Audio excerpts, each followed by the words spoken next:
Israel శత్రువులను దెబ్బతీసే తీరు చూసి ప్రపంచమే ఆశ్చర్యపోతుంది. సీక్రెట్ ఆపరేషన్లకు ఒకప్పుడు రష్యా పెట్టింది పేరు. ఇక అమెరికా CIA గురించి చెప్పనక్కర్లేదు. కానీ వీళ్ళందరికీ బాబులా తయారైంది ఇజ్రాయెల్ నిఘా సంస్థ మొసాద్. శత్రువు తన సొంత దేశంలో సొంతింట్లో ఉన్నా సరే ప్రాణాలు ఉంటాయన్న గ్యారంటీ ఉండదు. చుట్టూ బంధువుల మధ్య ఉన్న ప్రాణం పోవచ్చు.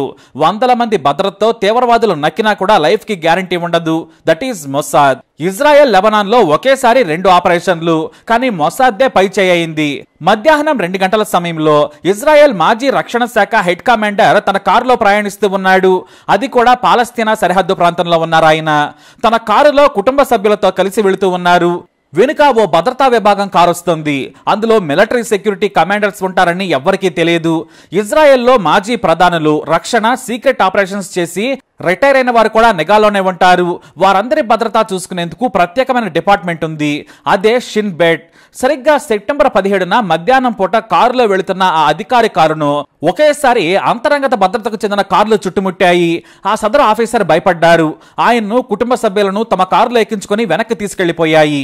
ఎందుకంటే సరిగ్గా కిలోమీటర్ దూరంలో రోడ్డు పక్కన 2 వైపులా ఆపి ఉన్న కార్లలో భారీ పేలుడు పదార్థాలను అమర్చి ఉంది హిజ్బుల్లా. సరిగ్గా సదరు ఇజ్రాయెల్ టాప్ ఆఫీసర్ కారు రాగానే ఒకేసారి టైమర్ బాంబును రిమోట్ తో పేల్ చేయాలనుకున్నారు. కానీ నిఘా విభాగాలు ముందే వాటిని గుర్తించాయి. దీంతో ఆ ఏరియా బ్లాక్ చేసి ఫోన్ సిగ్నల్ సహా ఏ ఎలక్ట్రానిక్ పరికరం పనిచేయకుండా జామర్లను యాక్టివేట్ చేశారు. వాటిని నిర్వీర్యం చేసే పనిలో పడ్డారు అధికారులు. వెంటనే సదరు రక్షణ శాఖ విశ్రాంత అధిపతిని కుటుంబాన్ని సీక్రెట్ లొకేషన్ కు తరలించారు ఇజ్రాయెల్ అధికారులు. పేలుడు పదార్థాలను చూడగానే అది హిజ్బుల్లా పనేనని తెలిసిపోయింది. దీంతో దేశంలోకి చొచ్చుకొచ్చారని అందరినీ అలర్ట్ చేశారు. అలా హిజ్బుల్లా ఆపరేషన్ ను ఫెయిల్ చేసింది షిన్ బెట్. సరిగ్గా ఈ ఆపరేషన్ ఇజ్రాయెల్లో ఫెయిల్ కావడంతో పక్కనే ఉన్న లెబనాన్ రాజధాని బీరుట్లోని హిజ్బుల్లా తీవ్రవాదులు నేతలు అసంతృప్తి ఫీల్ అయ్యారు. తమ ఆపరేషన్ ఫెయిల్ అయిందని సీక్రెట్ గా వాడే పేజర్లలో సందేశాలు పంపుకున్నారు. ఇక బేరట్లోని మోస్ట్ సెక్యూర్డ్ ప్రాంతమైన రాయబార్య కార్యాలయాలు ఉండే చోటు శత్రు దుర్భేద్యం. ఇక లెబనాన్ కు మాత్రమే కాదు, హిజ్బుల్లా తీవ్రవాద సంస్థకు ఆర్థిక సాయం, ఆయుధాల సాయం చేస్తుంటుంది ఇరాన్. ఇక్కడే ఇరాన్ రాయబార్య కార్యాలయం ఉంది. లెబనాన్ లోని ఇరాన్ రాయబారి తన ఆఫీసులో కూర్చొని పేజర్ చూసుకుంటూ ఉన్నాడు. అంతే, ఒక్కసారిగా భారీ శబ్దంతో పేలిపోయింది ఆ పేజర్. ఆ పేలుడుతో రాయబార్య కార్యాలయం భద్రతా సిబ్బంది మొత్తం హోటాహుటిన రహస్య ప్రాంతంలోకి వెళ్లిపోయారు. తీవ్రంగా గాయపడ్డ ఆ రాయబారిని రహస్యంగా ఆసుపత్రికి భారీ భద్రత మధ్య పంపించారు. కానీ అప్పుడే జరిగింది.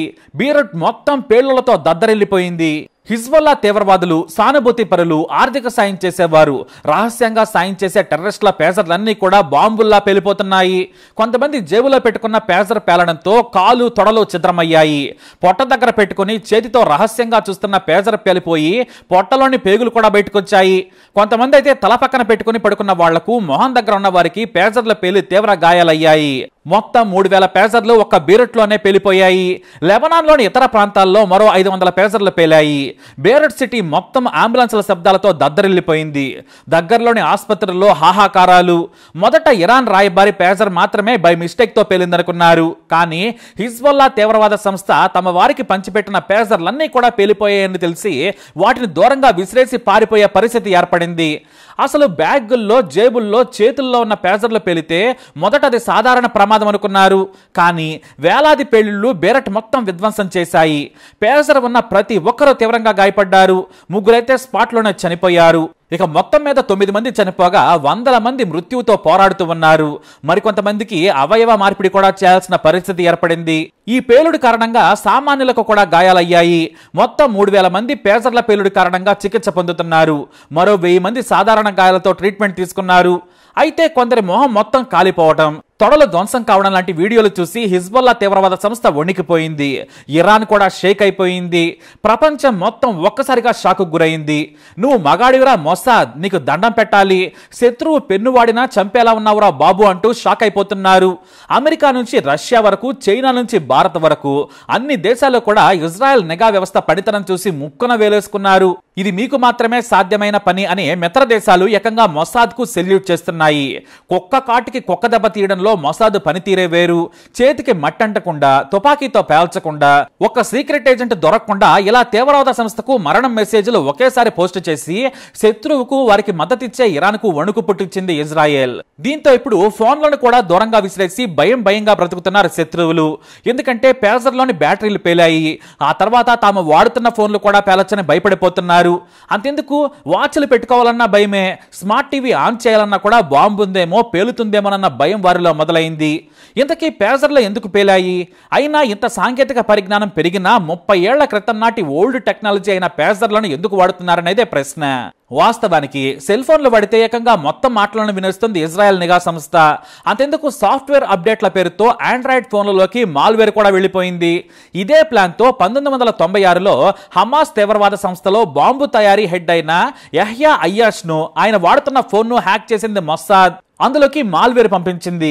కానీ వేర్వేరు ఫోన్లతో వాడుతూ ఇజ్రాయెల్ నిఘా కూడా తెలియకుండా అందకుండా ఉండేందుకు జాగ్రత్త పడేవాడు. కానీ సదరు అయ్యాష్ ఓ షాపు నుంచి రహస్యంగా ఫోన్లు తెప్పించుకుంటూ ఉన్నాడు. అదే షాపులోకి వెళ్లే ఫోన్లో 10 గ్రాముల పేలుడు పదార్థం పెట్టి సరఫరా చేసింది. అంతే, అందులో సిమ్మేయగానే మొసాద్ నిఘాలోకి వెళ్లిపోయింది ఆ ఫోన్. రహస్యంగా గదిలో మాట్లాడుతూ ఉండగా ఒకేసారి భారీ శబ్దంతో పేలిపోయింది. అతని తల ఛిద్రమై చనిపోయాడు. అది ఇజ్రాయెల్ పనేనని హమాస్ నాడు ఊగిపోయింది. ప్రతీకారం తీర్చుకుంటామని తొడల కొట్టింది. కానీ ఆ ఆపరేషన్ ను మొసాద్ ఎలా చేసింది? అసలు అప్పటికి ఫోన్లు ఎలా ఉన్నాయి? అది కూడా ఆండ్రాయిడ్ ఫోన్లు. మనకు తెలియదేమో కానీ వీళ్ళు చాలా అడ్వాన్స్డ్ గా ఉన్నారు. ఇది 1996లో జరిగింది. అసలు ఆ ఫోన్ లోకి పేలుడు పదార్థం ఎలా పంపింది, అదే ఫోన్ లో అతను ఎలా మాట్లాడాడు అనేది బ్రహ్మదేవుడికి కూడా తెలియకపోవచ్చు. సరిగ్గా అదే టెక్నాలజీ పద్ధతిని ఇప్పుడు హిజ్బుల్లాకు వాడింది. కానీ హమాస్ చీఫ్ ను సెల్ ఫోన్ బాంబుతో చంపడంతో తమ ఫోన్లు కూడా మొసాద్ పరిధిలోకి వెళ్లిపోయి ఉంటాయని భయపడ్డారు. దీంతో ఎప్పుడో వదిలేసిన పేజర్లను మళ్లీ వాడుతున్నారు. అది కూడా ప్రత్యేకంగా పేజర్ సందేశాలను పంపేందుకు తమ మనుషులను ఏర్పాటు చేసుకున్నారు. లెబనాన్ ప్రభుత్వం, ఇరాన్ ఈ తీవ్రవాద సంస్థకు సహకారం అందిస్తున్నాయి. దాదాపుగా 25 ఏళ్లుగా పేజర్లనే వాడుతున్నారు హిజ్బుల్లా తీవ్రవాదులు. అంతేకాదు తమకు సాయం అందించే సామాన్యులకు కూడా ఉచితంగా పేజర్లు ఇచ్చారు. ఇలా సాగుతూనే ఉంది. అయితే గత ఏడాది పాలస్తీనా నుంచి హమాస్ దాడులు మొదలు పెట్టడంతో మరోవైపు ఇజ్రాయెల్ మీద దండయాత్రకు వస్తోంది హిజ్బుల్లా. ఎక్కడే స్కెచ్ చేసింది ఇజ్రాయెల్. డైరెక్ట్ గా ఇరాన్, లెబనాన్ మీద యుద్ధానికి దిగలేని పరిస్థితి. అదే జరిగితే 3వ ప్రపంచ యుద్ధానికి తెరలేపినట్టే. దీంతో శత్రువులను వారి సొంత ఇళ్లలో, వారి ప్రదేశంలోనే చంపేలా ప్లాన్ చేసింది మొసాద్. న్యూయార్క్ టైమ్స్ కథనం ప్రకారం కొన్నాళ్ల క్రితం P924 రకం పేజర్లు కావాలని లెబనాన్ సర్కారు తరపున డైరెక్ట్ గా తైవాన్ సంస్థ గోల్డ్ అపోలోకి ఆర్డర్ పెట్టారు. వీటితో పాటు కాస్త స్క్రీన్ పెద్దగా ఉండే మరో 3 మోడల్స్ వేరువేరుగా 1000 పేజర్లు ఆర్డర్ పెట్టారు. ఇవన్నీ కూడా తీవ్రవాద సంస్థల కోసమే. ఇక్కడే తైవాన్లోని ఇజ్రాయెల్ గూఢచారులు పసిగట్టారు. పేజర్లలో పేలుడు పదార్థాలు పెడితే ఒక్కసారి 3000 మందిని లేపేయచ్చు, లేదా జీవితాంతం బాధపడేలా గాయాల పాలు చేయొచ్చని ప్లాన్ చేశారు. అయితే పేజర్లను తయారు చేసింది గోల్డ్ అపోలోనే. కానీ ఇక్కడ బ్యాటరీలు తయారు చేసింది యూరప్ కు చెందిన మరో కంపెనీ. ఈ రెండు చాలా ఏళ్ల నుంచి క్లోజ్ గా పనిచేస్తున్నాయి. ఈ రెండింటిని కలిపి అసెంబ్లింగ్ చేసింది మాత్రం తైవాన్ లో. వాటి ఎగుమతి కూడా జరిగిపోయింది. అయితే సప్లై చైన్ లోకి మొసాద్ ఏజెంట్లు చొరబడ్డారనేది అనుమానం. అంటే దాదాపుగా 3000 పేజర్లను విప్పి బ్యాటరీ పక్కనే పెంటా ఎరిథ్రిట్రాల్ ట్రైనైట్రేట్ అనే ప్లాస్టిక్ పేలుడు పదార్థాన్ని అంటించారు. ఒక్కో పేజర్ లో కనీసం 10 గ్రాముల పేలుడు పదార్థాన్ని ఉపయోగించుండొచ్చు. కొన్నింట్లో 50 గ్రాముల పదార్థాన్ని కూడా పెట్టుండొచ్చు. ఇది వేడి తగిలినా పేలుతుంది. మరి ఈ పేజర్లు వేడెక్కేందుకు అందులోకి మాల్వేర్ ను కూడా ఎక్కించారు మొసాద్ ఏజెంట్లు. ఆ తర్వాత ఈ మాల్వేర్ ద్వారా బ్యాటరీ వేడెక్కేలా చేస్తే చాలు, పేజర్ బాంబులా పేలుతుంది. ఇక లిథియం బ్యాటరీ కావడంతో రెండూ కలిపి పెద్ద పేలుడును సృష్టించేలా పక్కాగా ప్లాన్ చేశారన్నమాట. కానీ ఈ ప్రాసెస్ కంప్లీట్ చేయడానికి మొసాద్కి కనీసం నెల నుంచి 3 నెలల సమయం పట్టుంటుంది. ఎలా చేసిందనేది మాత్రం ఎవ్వరికీ తెలియదు. బ్యాటరీ కంపెనీలోకి చొరబడి ఉంటే అసెంబ్లింగ్ సమయంలో పేలుతాయి, లేదా బ్యాటరీ నాణ్యతను పరీక్షించే సమయంలో ఇంజనీర్లు గుర్తిస్తారు. కాబట్టి మొత్తం షిప్మెంట్ అయిన తర్వాతే వాటిని చేజిక్కించుకొని ఒక గోడౌన్ లో ఈ పేలుడు పదార్థాలను పెట్టి ఉంటారని న్యూయార్క్ టైమ్స్ అనుమానాలు వ్యక్తం చేసింది. ఈ కొత్త పేజర్లు 2 నెలల క్రితం అందరికీ పంచిపెట్టారు హిజ్బుల్లా తీవ్రవాదులు. వీరిలో ప్రముఖ నాయకులు, వారి కొడుకులు, ఇరాన్ రాయబారి సహా చాలా మంది వాడుతున్నారు. పాత పేజర్లు వాడేవారు సురక్షితంగానే ఉన్నారు.